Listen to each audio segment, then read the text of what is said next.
Center of Excellence for Artificial Intelligence তাৰে এখন অসমৰ যিকোনো এখন বিশ্ববিদ্যালয় দিবৰ কাৰণে আমি দাবী জনাইছো কাৰণ এই কথাবোৰৰ সৈতে চিন্তা কৰি আমি আগবাঢ়ি যাব লাগিব আমি এটা নতুন শিক্ষা নীতি আহিছে সমগ্ৰ দেশতে সমগ্ৰ অসমত যেতিয়া আমি দশক জুৰি এটা অহেতুক বিতৰ্কৰ মাজত সময় কটাই দিলো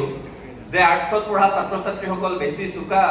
নে সায়েন্সত পঢ়া ছাত্ৰ-ছাত্ৰীসকল বেছি চুকা নে কমাৰ্চত পঢ়িলে জীৱন জীৱিকাৰ কাৰণে অধিক অৱকাশ পোৱা যায় আমি এই অহেতুক বিতৰ্কৰ এটাৰ মাজত অহেতুক দ্বন্দ্ব এটাৰ মাজত থাকোতেই দেশত নতুন শিক্ষা নীতি লাগু হৈ গ'ল যে শিক্ষা নীতিয়ে আৰ্ট সায়েন্স কমাৰ্চৰ সাধাৰণ শ্ৰেণী বিভাজনবোৰ নোহোৱা কৰি উচ্চ শিক্ষাক একাকাৰ কৰি আগবঢ়াই লৈ যাব বিচাৰিছে গতিকে এই ধৰণে আগবাঢ়ি যাওঁতে জীৱন আৰু জীৱিকাৰ বহু নতুন পথৰ সন্ধান ওলাব আৰু বহু পৰম্পৰাগত পথ বন্ধ হৈ যোৱাৰ উপক্ৰম হ'ব গতিকে আমাৰ ছাত্ৰ-ছাত্ৰীসকলে হাইস্কুল পৰ্যায়ৰ পৰাই